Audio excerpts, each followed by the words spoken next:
Happy New Year, and welcome back to another episode of SmoothBrainEDH, where we make the smoothest plays with the biggest brains. This week, we're featuring our game from our latest stream, where we brewed 4 $100 budget decks. So let's see who had the best brew. First up is Shelby on Orvar, the All form. This is a controlling deck looking to use cheap cantripping spells that target permanents to make copies of those permanents and get tons of value. Next up is Matt, who brewed Magus Lucea Kane. Matt wants to cast big X spells, using mana from Magus Lucea Kane's mana ability to copy those big X spells and take over the game. Our third player today is Cameron, who brewed Koma, World Eater. This deck is pretty simple. Ramp out a Koma as early as possible, bonk my opponents, and draw some cards to protect Koma so Koma spirals out of control. Last up is Ethan playing Kroxa and Kunoros. No combos here. This is just a reanimator deck looking to cheat out big creatures and overwhelm his opponents. We're about to get to the game, but before that, go ahead and give us a like and let us know down in the comments which budget deck you're rooting for. Links to our socials and deck lists are also in the description down below. Our channel is partnered with Dragon Shield, so if you're looking to pick up any new sleeves or magic-related product, check out the affiliate link down in the description below.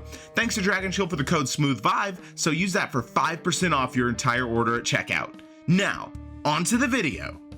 Thank you very much, Cameron.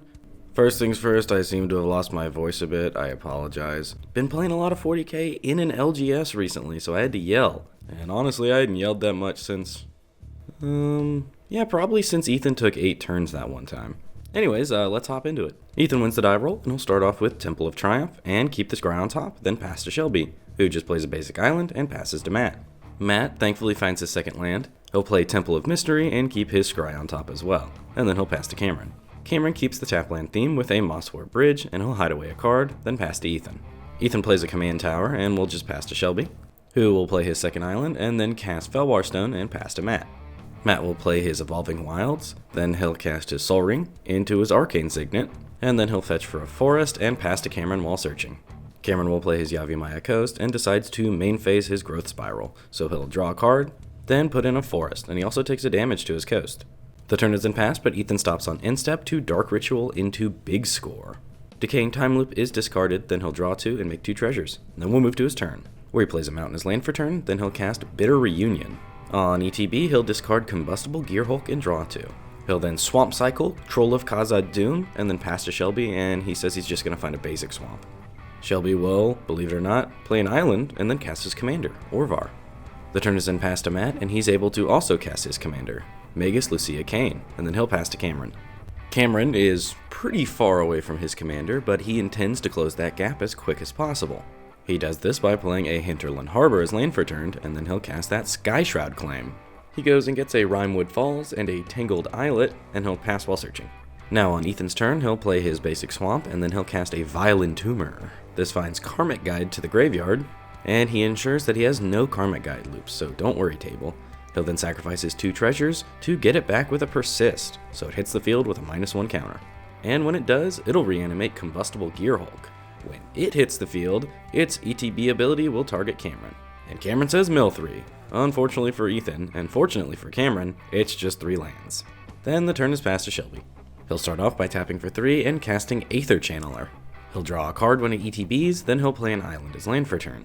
He'll then cast a Thermal Flux targeting one of his islands. Orvar will trigger and make a copy of an island, and then the original becomes snow, and Shelby will draw a card on Matt's upkeep. Then, with that copied island, he'll tap it for a blue to Essence Flux his Aether Channeler. Orvar copies it, and when the copy ETBs, he'll draw a card, and then the blinked one will hit the field again, and he'll draw another card. The turn is passed to Matt, who immediately taps out to cast a Hell to Pay X is 6, targeting Karmic Guide. And he gets to copy it. The copy will target original Aether Channeler. Since X was 6, and he targeted 2 creatures with 1 toughness, he's going to make 10 tapped treasures off of this. He'll then just pass the turn, threatening one hell of a turn next turn. Cameron will just play a forest and slam Koma. Ward 4 is a hell of a drug. He's not scared of targeted removal, so he'll pass to Ethan. Karmic Guide will die, and then Ethan will cast a Solemn Simulacrum. This gets him another tapped swamp to the battlefield. Then a big ol' 6 is swung over at Matt, who just takes it. Ethan will then pass the turn, but Shelby stops on end step to Fleeting Distraction his Aether Channeler copy. Orvar will make a copy of it, and when that copy hits the field, Shelby chooses to bounce a creature to someone's hand. That creature will be Lucea Kane. Very smart, and then he'll draw a card off of his distraction. Now let's move to Shelby's turn, where he'll play an island. Then he'll cast his own Solemn Simulacrum, where he'll get another island. He'll then cast a Twiddle on a land to untap it and make another land, and then the turn is passed to Matt. He'll start off by casting Rasheen, Roaring Prophet. And on ETB, he'll mill 6 and return Finale of Revelation to his hand from among them. He'll then recast his commander, then Marvin, Murderous Mimic. That's scary. Anyways, Matt will pass through his turn, and when he goes through combat, Lucea Kane will give herself a counter. So now let's move to Cameron's turn, where he'll start off with an island and then move to combat. Koma is swung over at Shelby for 8 commander damage. There are no blocks, so upon connecting, Cameron gets 4 Koma's coils. He'll then move to his post-combat main phase, where he'll cast Loot, Exuberant Explorer. And so he'll play a Forest as his second land drop. And then he'll pass to Ethan, who starts off with a Clifftop Retreat as land for turn. Then he'll Loot Faithlessly. So he draws 2 and discards Doom Whisperer and a Talisman. After this, he'll tap for 6 and cast his commander, Kroxa and Kunoros. On ETB, he exiles 5 meaningless cards to return Karmic Guide, which returns Doom Whisperer. Ethan will then move to combat and swing for 6 with his Gear Hulk and 2 with Sad Sam over at Matt. Matt just takes the full 8, not wanting to draw Ethan a card. The turn is then passed to Shelby, and he begins things by hard casting a Mole Drifter to draw 2 cards. After this, he'll cast his Thunderclap Drake, and then an Innervate targeting his Mole Drifter. So it's tapped, and then he'll draw 2 more cards when a copy is made, and then he'll draw another card on Matt's upkeep.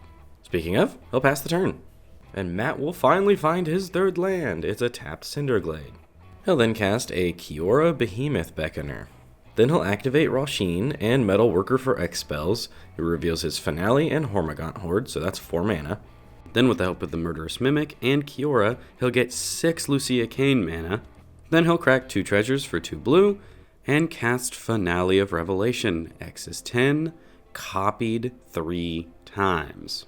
Shelby decides to help a little bit by countering one of them with Arcane Denial. And then, there'll be some draws on upkeeps. And those 3 copies will resolve, so he'll draw a total of 30, and then tap and untap some mana to have 6 floating, and then his lands will be untapped.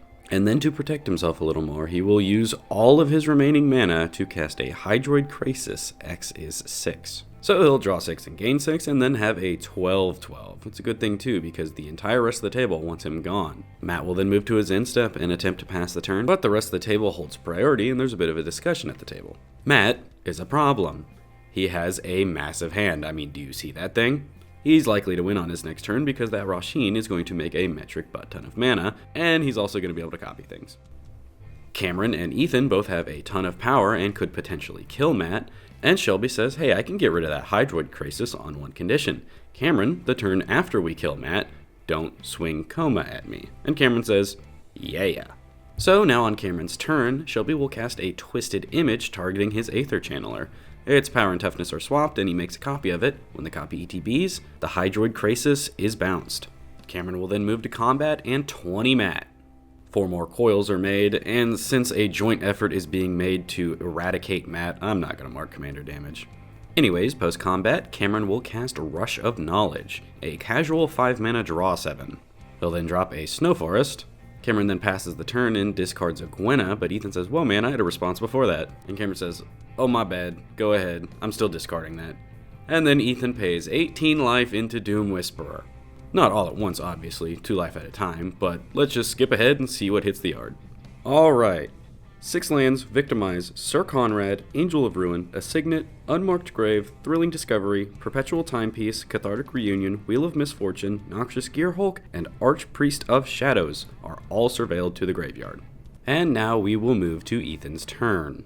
Are you really playing Doom Whisperer if you don't hit yourself for more life than any of your opponents even get the chance to do?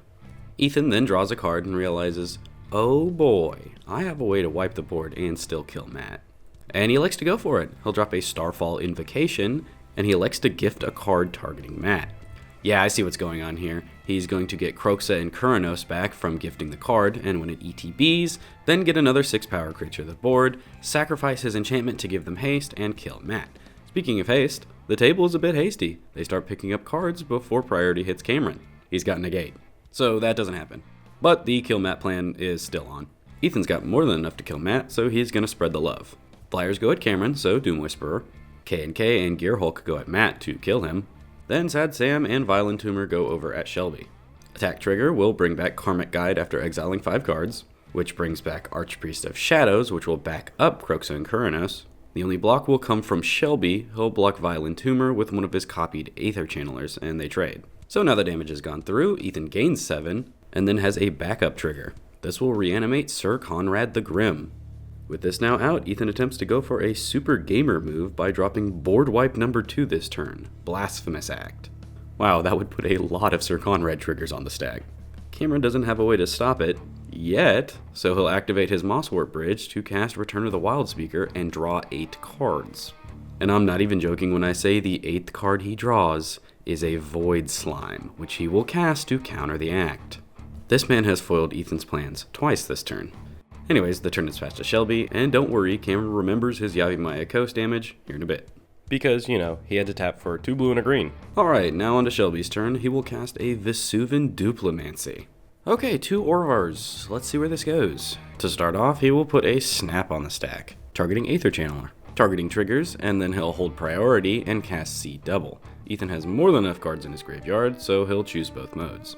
He targets Muldrifter with the copy creature, and he'll copy Snap while it's on the stack. And there's a slight mistake here. This copy of Snap isn't cast, so Orvar and Vesuvan Duplimancy shouldn't trigger, but it happens anyway, targeting Thunderclap Drake. So TLDR, with the mistake, 1 Thunderclap Drake and 1 Aether Channeler are bounced to Shelby's hand. Then 2 Thunderclap Drakes and 2 Aether Channelers are created. And it looks like he forgot his Duplimancy and Orvar triggers for the Muldrifter, so that balances out the mistake. Alright, we've got some ETB triggers. Draw 2 from Muldrifter, and then when the Aether Channelers enter, Shelby will choose to bounce Sir Conrad and Doom Whisperer. Ethan responds with some Surveils. Brother, relax! He goes all the way down to 19 and puts mostly chaff in the graveyard. 2 are rinky-dink creatures, so there's 2 Sir Conrad triggers, and then they're bounced to his hand.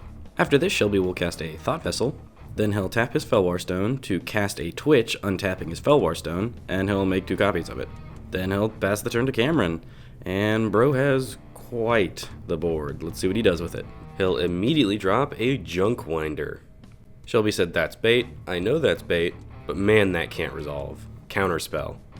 After this, Cameron will tap for 10 to cast and kick a Slin Voda. And yeah, unfortunately, nothing can be done about this, so it resolves. And when it ETBs, all of Cameron's opponent's creatures, sans Orvar, are bounced to hand. Cameron will then move to combat, and he's a man of his word. Koma is going over at Ethan, but the 8 Koma's coils are going at Shelby. Everyone takes their damage and goes dangerously low. Well, except Cameron.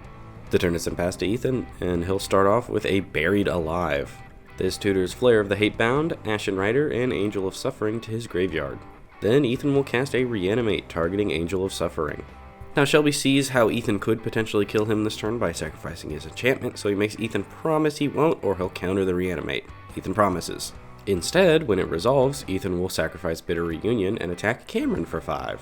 Then he'll pass the turn to Shelby, and he'll recast Thunderclap Drake. Then he'll cast a Trait Doctoring, targeting one of his lands. This will create a copy of that land, and then he'll cipher it onto Orvar. He'll then cast himself a Perception Bobblehead, and activate it. This hits a Dream's Grip. He'll target another one of his lands to untap it, and he'll make another copy of a land. The turn is then passed to Cameron, and he'll start off with an Urban Evolution to draw 3 cards and get an extra land. He'll then attempt to Beast Within Ethan's Angel, but Shelby will save it with an offer you can't refuse. Ethan will then count out his library to see if Cameron has enough Koma's coils to just mill him out.